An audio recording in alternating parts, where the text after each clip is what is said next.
Hey, I want to welcome everyone. I'm Stephen Procopio with the Public Affairs Research Council of Louisiana.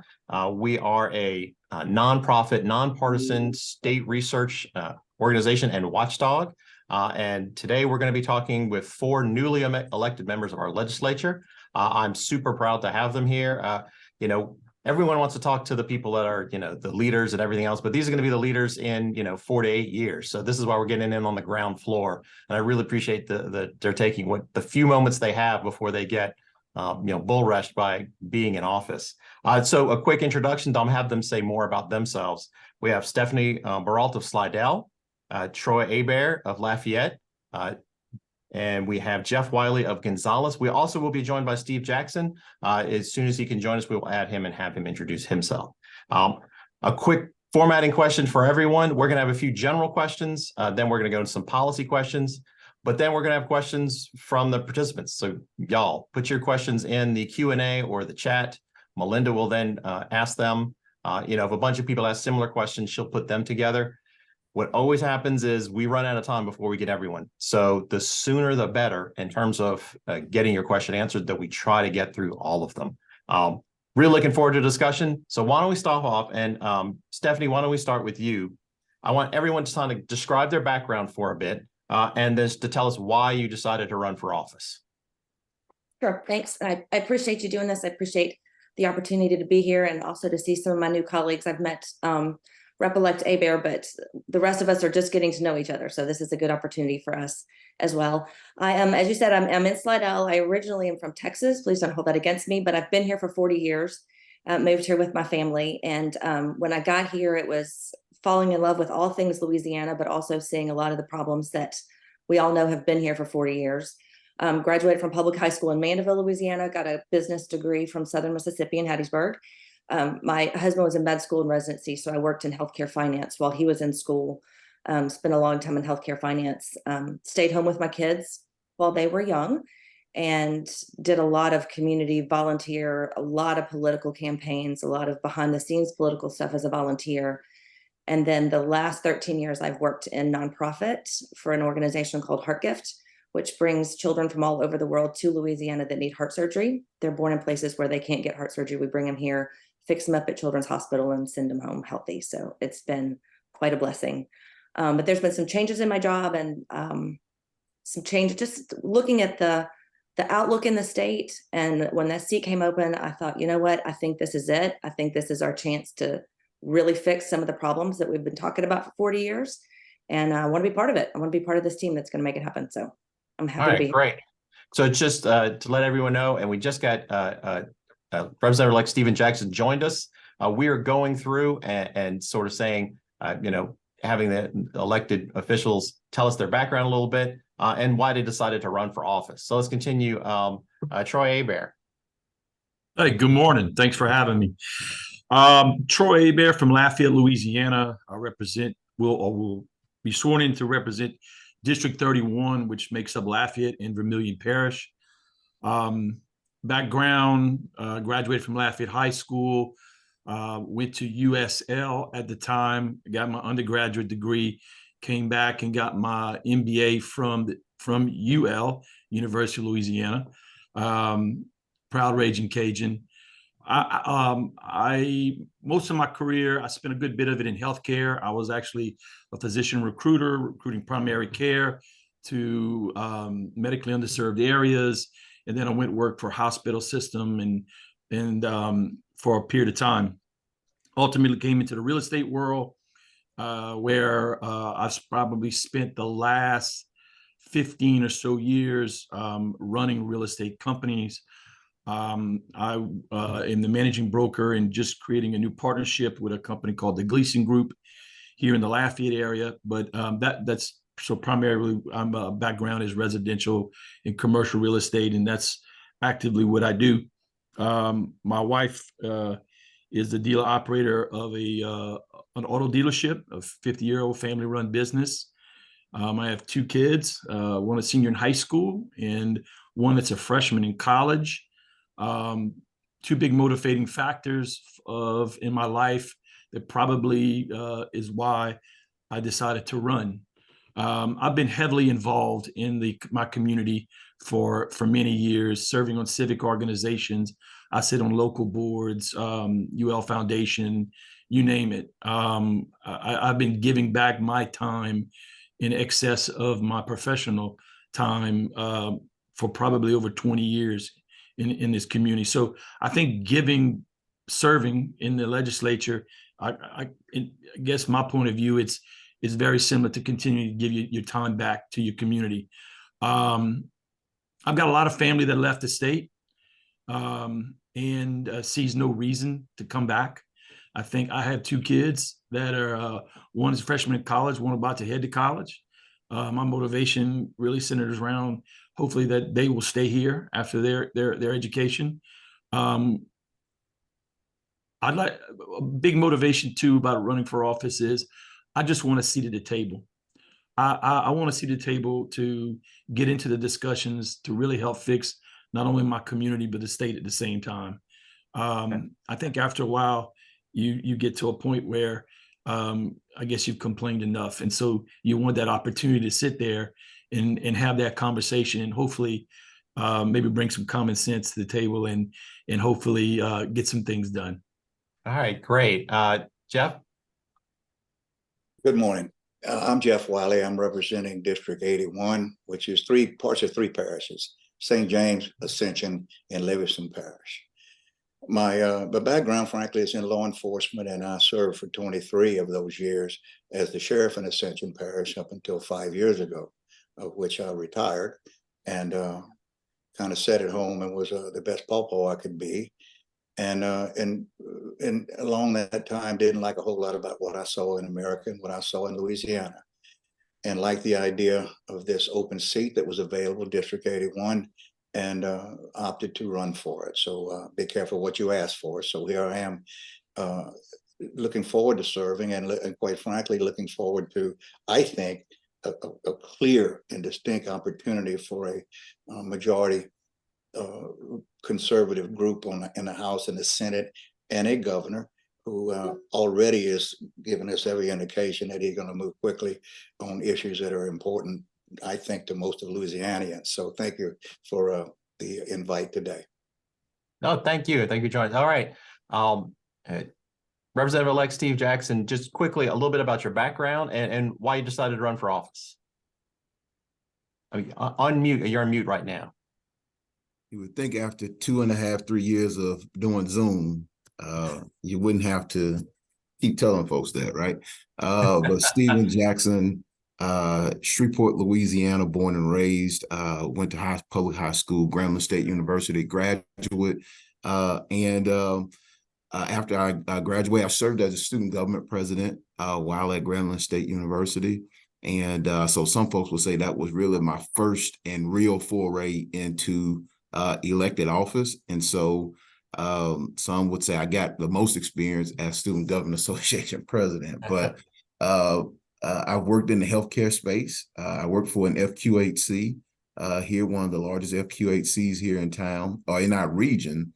I also worked for a healthcare technology company doing coordinated care, particularly during the height of the pandemic, making sure folks got access to their care during the pandemic. And so I've worked in that space for quite some time and have some familiarity with that area. What inspired me to run for office is I'm a local elected official here.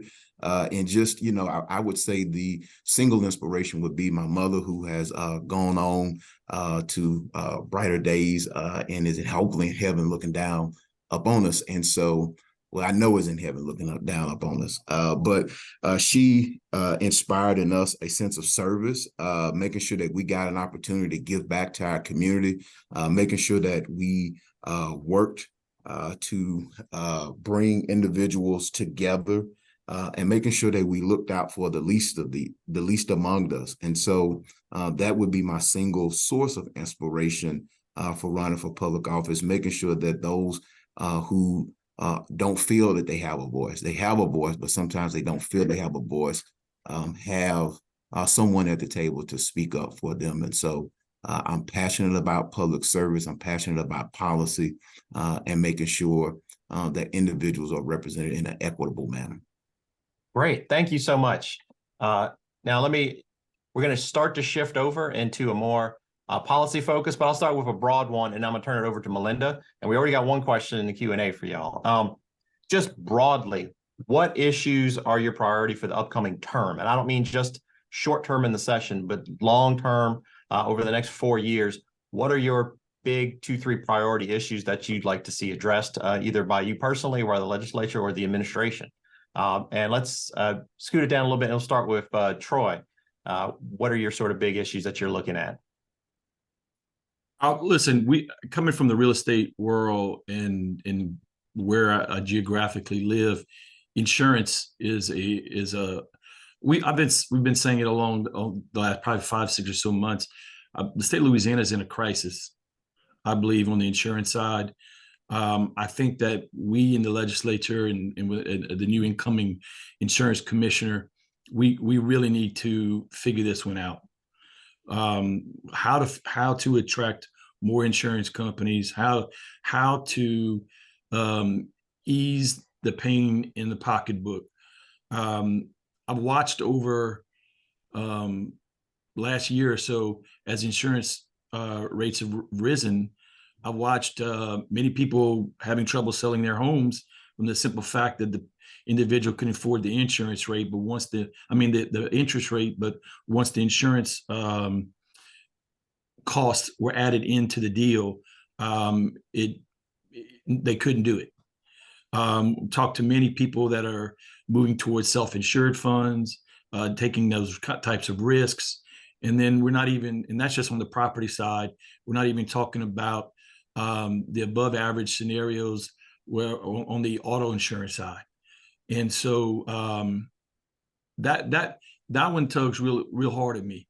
When the state is in a vulnerable position and people are feeling it, that's something that I really want to be a part of, and hopefully trying to find a good solution to that problem. Right. Yeah. And I think hopefully we'll have a chance to come back and dive in that a little bit more deeply. Jeff, your big 1 or 2 priorities. Well, my wheel obviously would be law enforcement. And I don't want to call it a radical clawback, but my last year or 2 when I was sheriff, there was the criminal justice reform movement, which had some success, if nothing else, reducing the number of incarcerated individuals in Louisiana. And a first for Louisiana, not a proud one, is that we led the nation for many years in per capita incarceration. At the same time, there's some flaws in that, in my view, and we are going to revisit it. And I agree with the governor on a relook at that. One of them is the 17-year-old that was dropped back to a juvenile, and we're finding more and more problems with that issue as opposed to being prosecuted as an adult. And the facilities, the juvenile facilities that are non-existent largely for habitual or violent offenders of the juvenile deal. And as an editorial, the money that we were going to save, promised for reducing the incarceration rate, was supposed to go towards reentry programs for inmates getting out of prison, which the sheriffs at that time embraced that notion. And then it was supposed to go to addiction treatment for the mental health and addiction treatment. Once again, things that all too often sheriffs who run jail have to contend with minimal staffing and certainly very minimal expertise in that regard. I don't know that there's been one bed that has been created as a result of that saving of money. So that's a focal point for me. There are others that we can delve into. No, that's a great one. We're hitting all of the big issues. Representative-elect Steve Jackson, what are your 1 or 2 top priorities? Yeah, I think I guess 1 or 2 would be making sure that we protect Medicaid expansion, making sure that we understand what it is doing for working class individuals, making sure that we prioritize things around social determinants of health, and then making sure that we're working to put people to work, making sure that we actually finding quality jobs to bring to our areas. As I knock on doors throughout the campaign season, people want to go to work. We hear a lot of conversation about there's this demand for employees, But then you go knock on folks' doors, there seems to be a demand for jobs. And so how do we connect the people to the jobs that are out there? And so making sure we have a healthy community, but also making sure that our communities continue to grow and that we stop the out-migration of young talent, or just talent in general, human capital from Louisiana. Thank you so much. All right. Stephanie, you last one on the big level high priorities. You bet. And I'm kind of going to just add on to what Rep. Jackson said.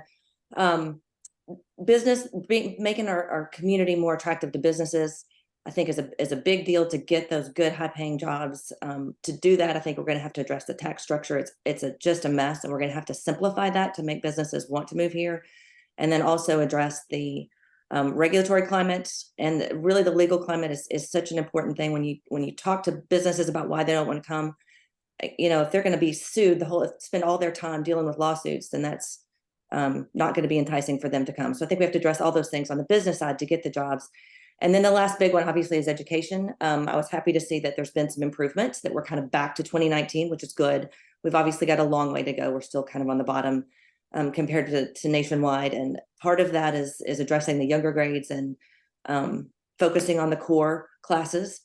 I've talked to a lot of teachers who tell me that their biggest issues are discipline in the classroom, and also how we handle the students with exceptionalities. I think that there's some work that needs to be done on that. Teachers just feel overwhelmed, I think, with that. And then at the upper level, just kind of echoing what he said, that we need to focus on educating our population for the jobs that are coming and the jobs that are available, and targeting how we're educating people to match that up, because we want to bring all those good jobs here, but they're not going to come until we have the people educated to do those jobs. So we're in agreement.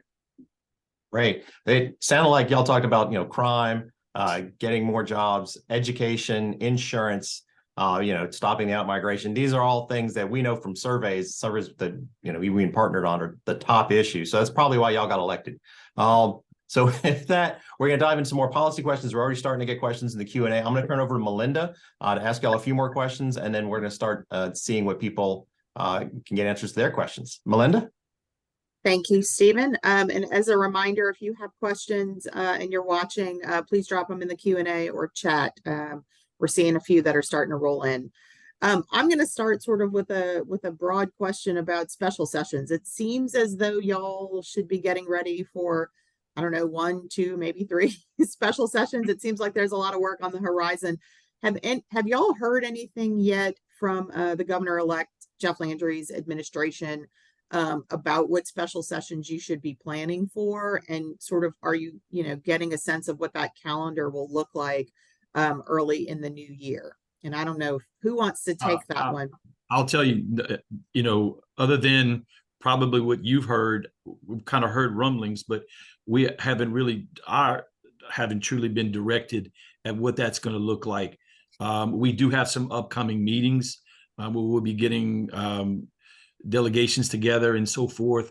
I have a feeling that we're going to learn more about these upcoming special sessions in these meetings that we're about to start attending, but not truly set in stone exactly what those would look like. Okay. We've heard about crime, insurance, and obviously redistricting as possibilities. So the same thing, but when that would be, not exactly sure yet. Okay. Well, I'm going to move on to a question that I see in the Q&A that is similar to a question that I had written as well. Obviously, there is an annual discussion at the Capitol about early childhood education and financing for it. We have a question asking essentially if you plan to support increasing the state investment in early childhood education, because there are statistics that more than 100,000 children ages birth to 4 years old are still unserved and are at risk. So I'm going to start with Stephen Jackson on this one. Where are you on early childhood education? Yeah, I'm a huge advocate of making sure that we increase our investment in early childhood education, making sure that we maintain the funding that's there for CCAP now, the CCAP program now, We know that, investing in early childhood education, it pays dividends beyond the immediate time. It's a feel-good thing for those who are making the policy, doing the funding. But when we start talking about jobs, economic development, when we start talking about communities prospering, all of these other dominoes that go into healthy and sustainable communities, sustainable states, that starts with early childhood education. And so making sure that we have, I believe, a early childhood education sort of pot of dollars that are there, that are predictable, and that's stable, not just, when we get a windfall. I think we have to prioritize, and we have to make the decision, are we going to prioritize the early childhood education? We've been blessed to have the surpluses that we have now. We've had an infusion of federal dollars, but we haven't had to really have big financial arguments about early childhood education. And so my hope would be, going forward, we would see that it's a good investment. I saw school districts across the state, particularly here in Caddo Parish, talk about the gains that the school district made, the strides that they made. Those things can be attributed to making that investment throughout the years, not one in particular year, but throughout the years in early childhood education. I believe it starts with making sure that we have funding for a CCAP program, and making sure that those unfunded slots, we go and find the funding and prioritize putting funding for those unfunded slots in CCAP. Okay, anyone else want to talk about early childhood education? I mean, other than the fact, look, support early childhood education, and believe that we need to get behind it. Yes. Okay. I'm going to move on to another question I see in the chat, and I'm going to direct this one to Stephanie because it's something that you brought up. This person is asking if there are any higher education and or workforce priorities that you plan to bring forward or see addressed. And obviously this dovetails with the discussion of connecting people to the available jobs. So where do you see more funding needed for higher education? Do you think things need to be shuffled around? Kind of what would your priority be? My priority really is just more focusing on the incentives that we have, gearing them towards what we need. So I will tell you as an example, in Slidell, we have both public and private schools that are focusing high school classes on a lot of STEM emphasis right now. We've got a shortage of healthcare workers here. So even our private high school is focusing high school classes on preparing people to pursue healthcare careers after graduation. And also they're gearing up to do a lot of STEM training for kids to work at Stennis. That's specific in our area, but I think in each area, focusing the classes and the emphasis on the jobs that are available in that area is really important. And that's not necessarily an increase in funding, that's such a shifting in funding. And the Catholic school that's doing that here it's kind of a pilot program. And then they're talking about how they want to roll it out to a lot of the other private schools around the state. So it's in both public and private, just focusing really heavily on what are the needs in this specific area, and then training even from a younger age kids as they grow up to take on those jobs that are so needed. Because it's both. It's a kids need jobs, exactly like you said, but also the workers or the companies need the workers. So just shifting within the schools. Jeff, I'm also going to ask you about this one in terms of workforce demands. Obviously, everybody seems to have heard from people as they were campaigning about worker shortages and issues connecting workers to jobs. Do you think that's a higher education issue, or do you think there's another area that you would like to prioritize on workforce? Well, my best answer to that, or best response, would be no. I think it's a much more local than that, and particularly in the parish that I'm most familiar with, Ascension is a petrochemical dominated industry and economy, and there are good jobs there, and there are support good jobs there. I would like to see the workforce training that seems to be talked about every X years and really never has, I don't know, been ingrained into our economy. Jail to work. Community colleges to work, and I mean hands-on training as plant technicians and skilled labor. And I'm told now more and more and more that there are less and less welders, less and less carpenters, the skilled crafts that are so important to our lifestyle and the American way. And we're not. If you look at the unions and the non-union training program, they're not what they used to be, and they're not as full of students as they used to be. So I think that would be better in the public schools, in the public, quite frankly, in the public jails, and in the I guess if you're going to say higher, I would say more in the community college standpoint. Thank you. Anyone else? Stephen, it looks like you want to talk about that as well. Yeah, Sheriff Wiley just brought a good point. I think to meet that workforce shortage, when we are talking about reentry programs, I think that's untapped potential. A lot of individuals who are there as they're coming out, we need to bolster those certificate programs, make sure that there's a true marriage between the community and technical college, those that are equipped, those colleges that are equipped to do that community workforce certificate program for those individuals who need that trade and that skill, who may not be ready to go get a 4-year degree, right? I think the Board of Regents has done a great job with talking about the work pipeline, making sure that we have this pipeline, and they've done a great job at investing, and we've done a great job in our state investing in our community technical college system. But I'm also of the belief that, we can move that CTE down to our high school, and in some cases, I think middle school. And I'm going to point out the sheriff here, and the sheriff will probably see a lot of, because I link sometimes crime to economics. And I think a lot of what I'm starting to see is more of the violent, random, rash crimes are being committed by younger and younger and younger individuals. And I think if you push some of the workforce stuff down to maybe the middle school level, to start attaching younger individuals to work, not saying that you won't be able to go to college, but start introducing that CTE at the 7th and 8th grade level, showing this person that, a plumber, making money as a plumber, you don't have to go make fast money, as they call it. You don't have to go get caught up in crime and those kind of things. And so part of that structure has to have a conversation about when do we start talking about career technical education.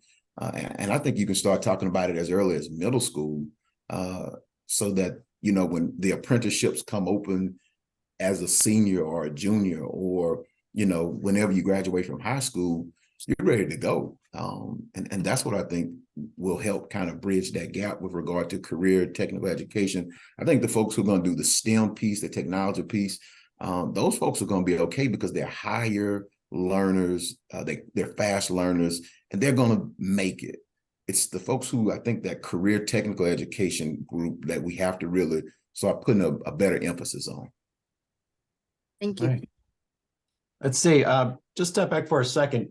PAR spent a lot of time with Lobby, and we're spending a lot of time with Lobby and other organizations kind of coordinating. But one thing I want to ask y'all is, so we had a reset agenda that we went with Cable and Committee 100 and put together a lot of things we thought were the core issues to tackle in our recommendations. Lobby had their own separate LA 23. And then there was also Pelican, which is sort of a more pro-market center-right organization. There are lots of other organizations. How familiar you are with these sort of things, and then how aligned are you with them? And if it's not one of those three, was there another North Star that you were following? Like, this is kind of the plan I'd like to see. I think that'd be useful information for us, and it probably give us a general sense on where you are on a lot of these issues. Who wants to start? Well, I'll start. I mean, I attended one of the reset forums in Lafayette during the campaign. For someone coming in, has not been an elected official before, wanting to serve, wanting to be part of the conversation, like I said earlier, was quite helpful for me, to be honest, to be able to really see what was out there on the table. And I believe that I'm quite aligned with what I saw in the reset forum, very much so.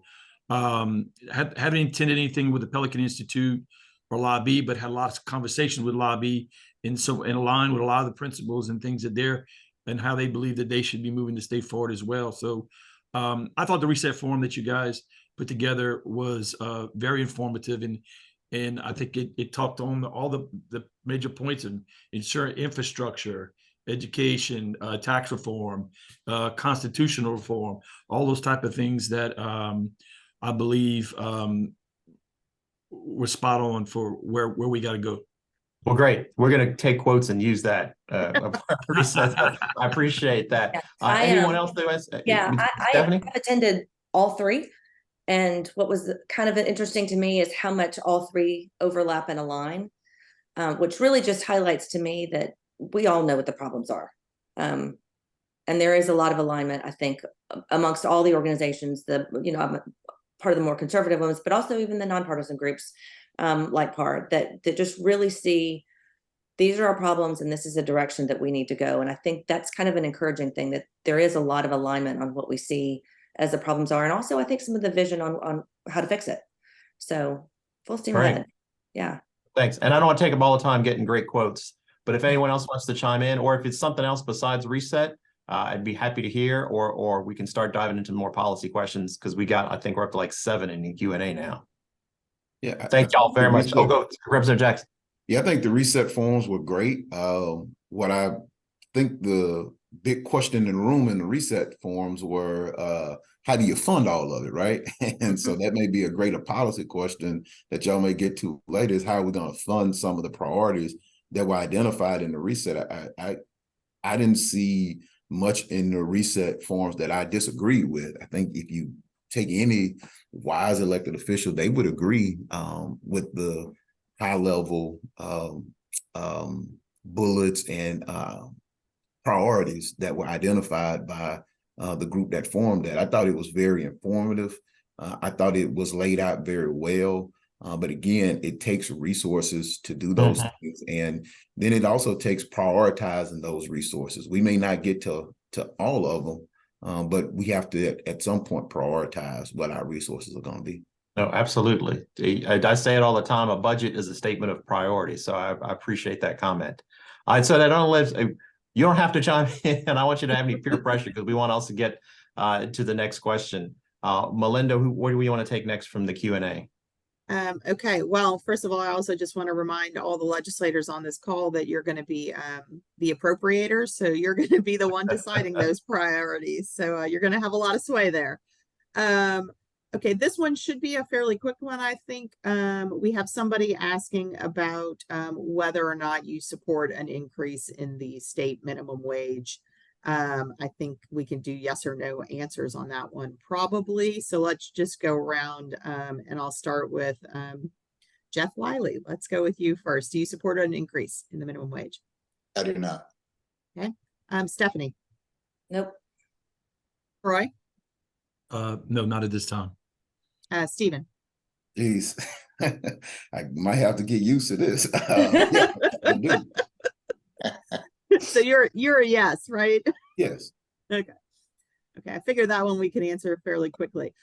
This is an interesting question. How do you measure quality of life for your communities and also for the individual? Like what is a good benchmark to you for measuring quality of life?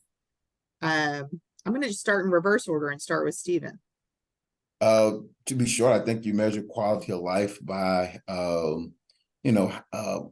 one of the things that you got to look at is, are you losing population? You can look at your census data and tell, how do people feel about the area? People vote with their feet, right? And there's that term. And so I think one of the ways to measure that quality of life and where we're going and what are we doing is to look at what are our trends and making sure that we're doing things that retain folks in our areas. We have to make sure that we have those things. We're going to have the roads, we're going to have our jails, we're going to have our sewer systems, but what are we doing with regard to festivals? What are we doing with regard to higher education? What are we doing with regards to our school system? And so we can't get so much into just the brick and mortar that we forget those other assets. I'll say this and be quiet on it. I was at an economic development course, and the CEO of Boeing was looking at when they were going to move their headquarters to, I think, DFW Metroplex somewhere. And he said every evening they got in a room, their executives got in a room, and they watched the evening news and they read the morning papers, and they got a feel for, what did you feel about your community? How did you feel? How do these folks feel about this community? And that's how they did. That was not their sole determination, but that was one of the determinations they chose on where they wanted to go locate when they visited these different areas. And so I think you can start, we have to look beyond just roads and bridges sometimes. Okay, thank you. Anybody else want to talk about how they would like to measure quality of life for constituents?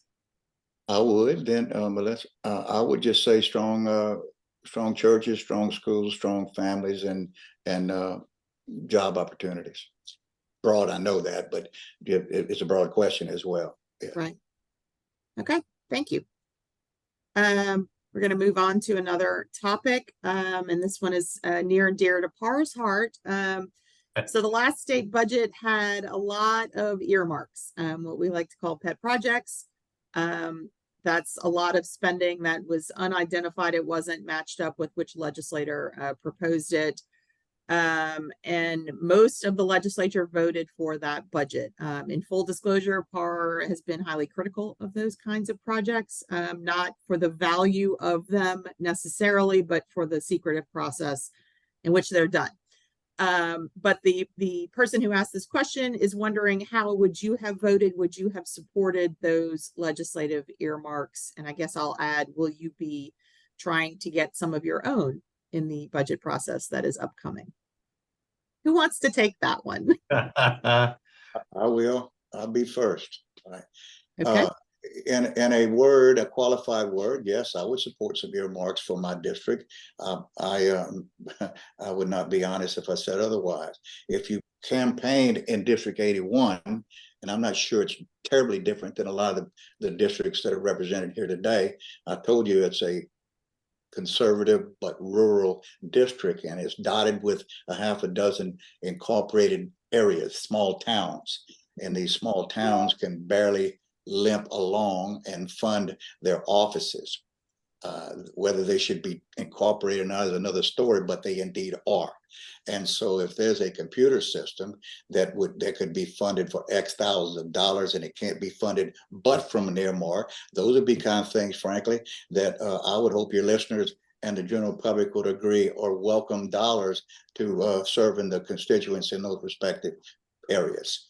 As a whole, and I understand a little bit about the debacle last year, and it was a mystery and a mad dash at the not the 11th hour, the 11th minute. All right, on where was this going? That was distasteful, and I would hope that I would not be a part of that in the future. Yes. Okay, thank you. Anyone else want to respond to that question? Look, at the end of the day, I did watch online the end of the session, and there seemed to be a lot of chaos. And look, spending time on the campaign trail, talking with local municipalities, talking to people door to door, you would have thought that moment would have come up quite a bit more than it did. I think at the end of the day, you have to be fiscal.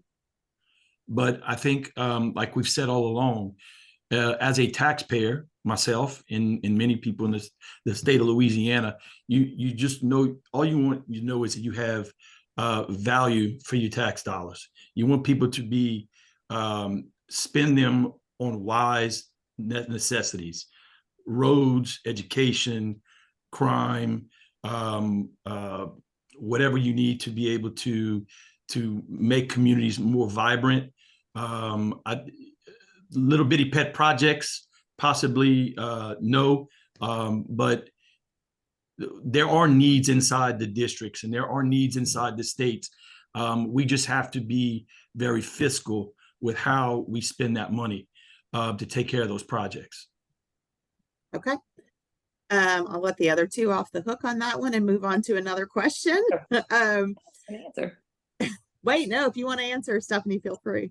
Well, there's the ideal world, and then there's the world we're living in. In an ideal world, I would really love to see a shift away from an emphasis on Baton Rouge. I would love to see less money go to Baton Rouge, stay in the community, so each community could choose to prioritize locally what they would like to do. This belief, the way we do business, where everything leads to Baton Rouge and has to come back out of Baton Rouge, scratching and fighting with each other over earmarks, I don't think is the correct way to run a state government in an ideal world. In the world we're living in, the money's going there, then it needs to go back to the communities. But I would hope that we would set up a system so that we don't have all the last minute chaos that we did, that it could be a more transparent process, but where the things that are going back are priorities that we could all agree with. So if it's a road, if it's a bridge, if it's a safety issue, if it's a jail, if it's something that is we would all agree is a priority, I think that that's great. But things that are going back just, so somebody can get their name on a building, I don't think is necessarily what we would all agree is a good way to spend money. So how about that? Okay. Well, the money's starting to run out a little bit more in your term as well. So there may be less Right. money around for earmarks. To follow up with Stephen Jackson, that's, it's something you said earlier, PAR's used to hearing that. So. Yeah, no, I typed that. And for those that are not on the chat, I typed that. I don't see them as earmarks. I see them as local funding priorities. It's money that's been sent to Baton Rouge. And our goal, like the sheriff said, is if you've got a water system that's struggling in a small town, I feel like it's the state's obligation to be a partner and make sure that, if there's a match that's needed to help that local government draw down the funding, if there's a park to reduce blight in a community. We can't talk about quality of life in the last question and not overlook those things. And so we have a responsibility when it's a priority. And so I see them as local funding priorities. These are dollars that came to Baton Rouge and we're sending them back. I do agree with Rep-elect Berault. I hope I'm saying her name right. Yeah. Stephanie. I'm sorry. I'm a We're good. We're good. But I agree that there may need to be a shift in, sending as much resources to Baton Rouge and turn that model around. But that's the world that's a perfect situation, ideal situation. Okay. Moving on, we have a question about mental health and if that is a priority for any of you, and what you think about the possible treatment of mental health in schools and whether there is a linkage between mental health issues and crime. I'm not sure who wants to talk about mental health as a priority. Well, I can speak up close and personal about the mental health contribution to crime and the coexistence of it. It is clear and distinct. Drug addiction and mental health. In my world, I ran a jail of, it grew and grew and grew in my 23 years. And when I retired, it was almost 600 beds. We were the fastest growing parish in the state for that period of time that I served, us and a couple of other parishes. So we had a lot of growing pains adapting to that. Let there be no doubt, and experts would agree, and also lay people that were experiencing it would concur. There is a high degree of drug addiction, that the highest degree, that contributes to our incarcerated population. And obviously there are those who are in desperate need of mental health. And quite frankly, what happened because of the dearth of professional treatment and beds available, quite frankly, for both, but particularly on the mental health side, then their society finds a way to find crimes associated with their errant behavior, and they end up in jail, as opposed to being in clearly a much more appropriate and wholesome environment, such as a treatment center.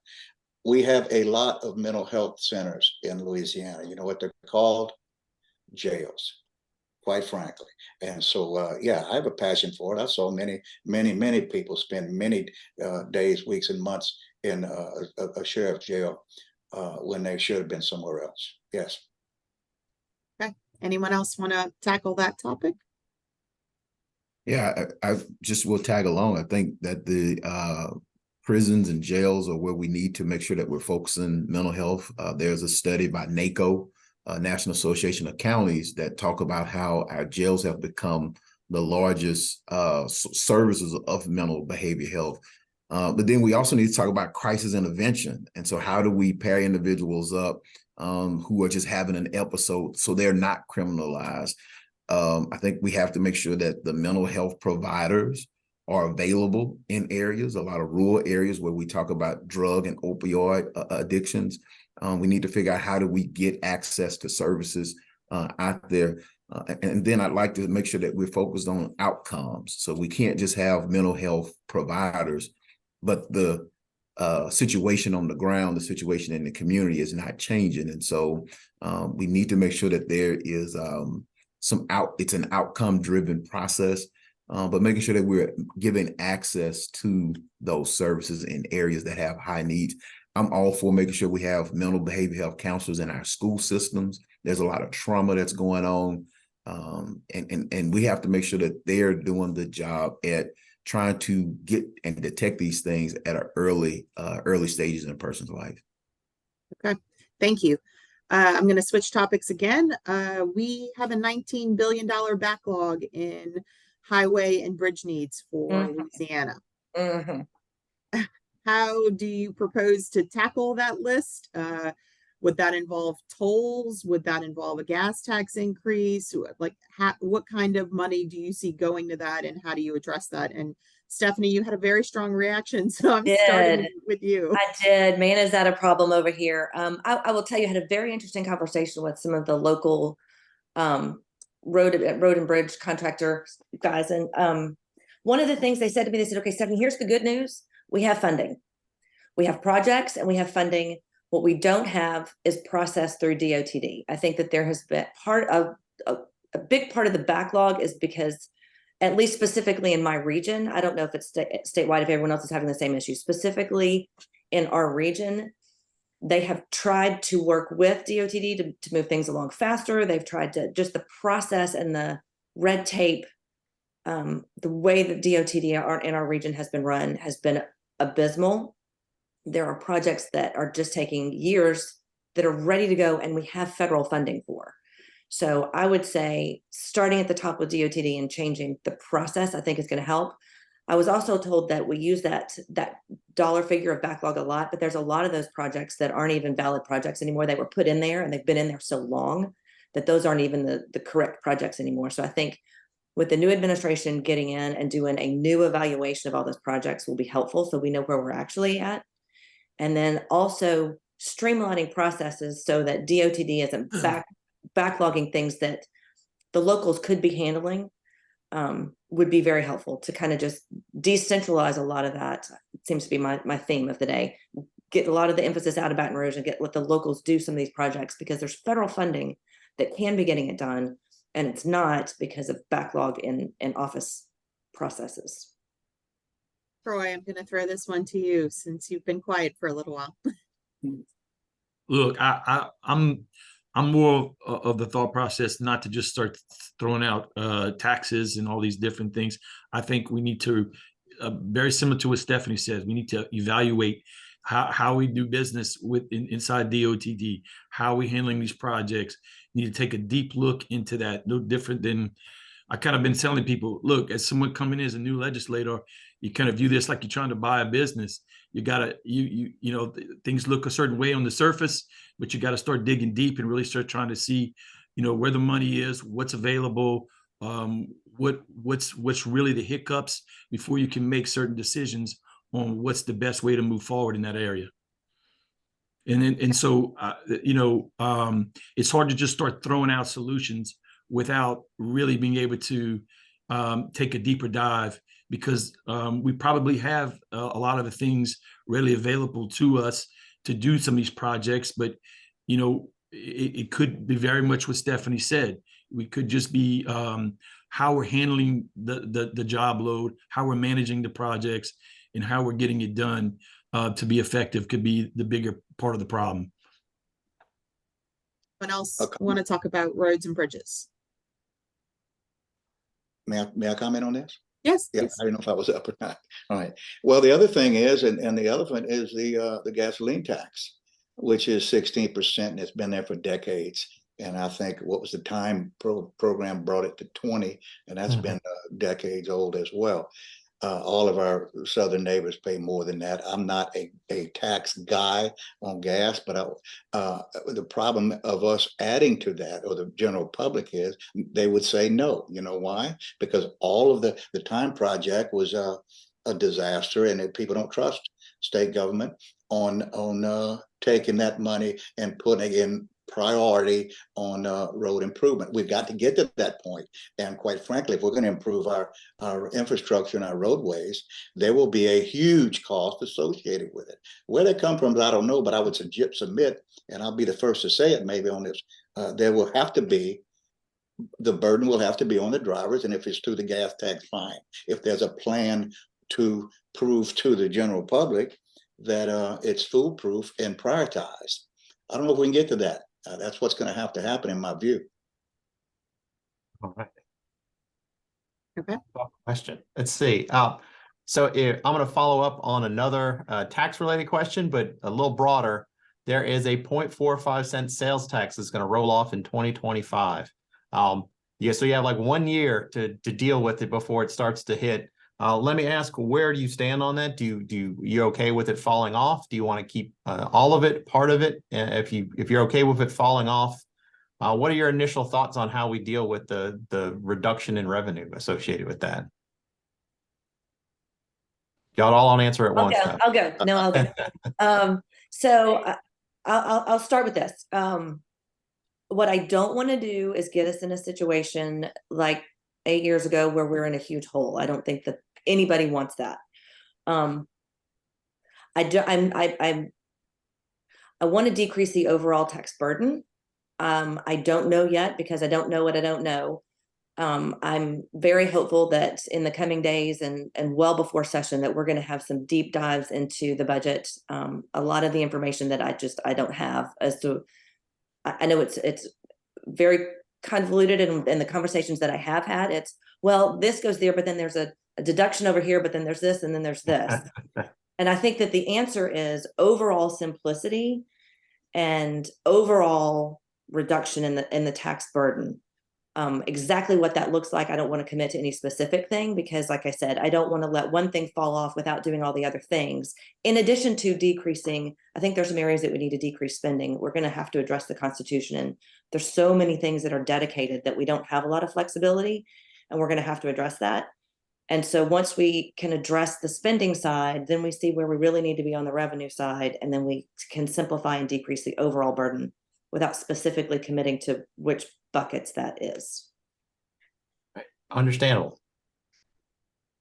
Yeah, I think, when we talk, nobody wants to continue to have the highest combined, and we have to remember that it's a combined sales tax, to have the highest sales tax in the nation. There's going to be a lot of conversation around that.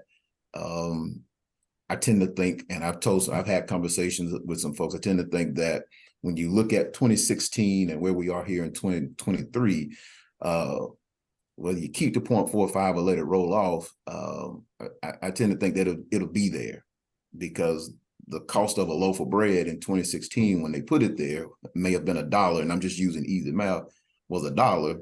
We all know that the cost of a loaf of bread in 2023 is not $1 anymore. And so I tend to think that we're getting more. I know that the state is getting more dollars in, and local governments are getting more dollars in from remote and online sales taxes. I think there was a study or report that came out that the legislature commissioned that talked about maybe expanding what we collect taxes on, and those things. And, we just have to do a better job at I guess expanding that pot. And so any relief that we can provide to voters, whether it's insurance or in the sales tax side, I think more people are going to go out and spend more money. It puts more money in their pockets and create that stimulus in the economy. So, but I look forward to having some substantive conversations on the 0.45. But I want to make sure that whatever we do, I'd love to see us make sure we do it in a responsible manner, whether it's the sales tax, whether it's the franchise tax, whether it's the excise tax, whichever tax it is. We've got to be able, because we talked about early childhood education, we talked about all these funding priorities. Reset had all those priorities. It takes dollars to do those things. And so we just got to figure out what that priority is, what that dollar amount is, and go forward. Great. Anyone Jeff, else? it looked like Jeff, it looked like you're leaning in. Oh, I was just stretching, but well, maybe subconsciously. Vote was today, I'd vote no. Okay. I don't want to totally paint myself into a hard corner. If there was a plan that did what Mr. Jackson suggests with priorities like early childhood, et cetera, and it was hard and fast, Loctite, airtight, positively going to that, I would be open to the discussion. But today, no, I would not support it. Troy, you want to weigh in? Yeah. Look, for lessening the tax burden on people, obviously, what's the answer to that shortfall when that goes away? Not 100% certain, and that's just going to take, very similar to what Stephanie said, and I said earlier. It's just I'm going to need a deep dive into the finances and the budget to get a better understanding. But obviously, I would be for lessening tax burdens on citizens of the state of Louisiana for sure. Okay. We have sort of a broad question, but it's one that y'all have touched on in your conversations. It's about out-migration. Somebody pointing out that an alternative to raising taxes is to increase the taxpayer base and have more people paying into the system. So what do you think are your priorities to attract new residents to Louisiana or bring former Louisianians back home? I know several of you have talked about out-migration. That's a big topic, but what do you think is key to getting people back here? It's a series of things. You know, it's not just one thing. You know, it was an amazing conversation to have with a family member who now lives in Texas, has worked all over the world. Children were all educated in the state of Louisiana, all live somewhere else. And my cousin was thinking about coming back to Louisiana to retire, and had an interesting conversation with her kids. And the question was to her was why? There's nothing there. Why would you go back to Louisiana? There's no quality of reasoning why to go back. I think we have a lot of things to fix. You want people to look at your state as a good quality life, as a reason to come back. It's a mixture. It's going to be addressing crime. It's going to be addressing the insurance. It's going to be addressing education. All those roads, all the things that people completely value in their communities and in the state of Louisiana. What makes it attractive? You know, how many times I'm sure everyone on this call has heard, oh, we got to look like Texas. There's so much opportunity in Texas. Well, that requires not only the legislature, but the citizens of Louisiana to think things differently on how taxes are handled, on how kind of what Stephanie said, maybe more shift to the localities than everything just coming from the state. So it's not just one thing; it's a multitude of things.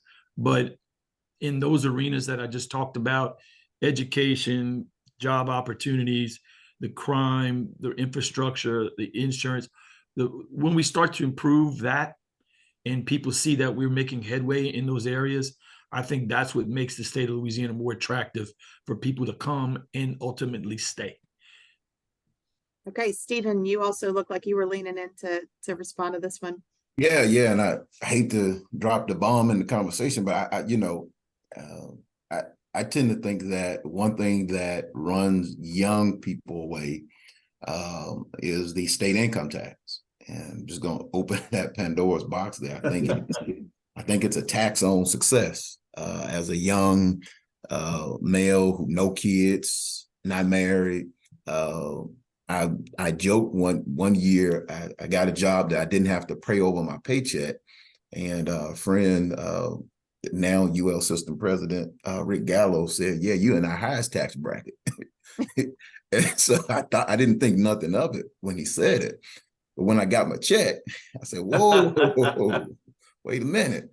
But again, we have to talk about structural changes when we start talking about the income tax, the state income tax, because, we're competing with places like Texas and Florida that don't have that income tax issue going on. And so I think we have to start having conversations about what are young people, because there's a question in the chat that also talks about the growth in our senior population. Here in Caddo, our fastest growing population are folks over 65.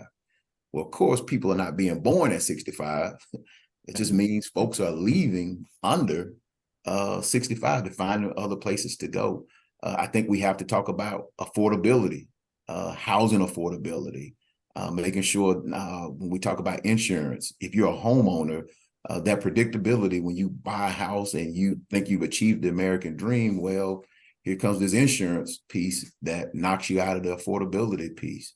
Of course, it's jobs, it's quality jobs, making sure that we can connect folks to quality jobs. It's education. It's making sure that a young couple who has children can send their children to a quality school system where they're going to get education. And so there are a lot of things that we have to sit down and have a very candid and serious discussion about the out-migration. So it's not one singular thing.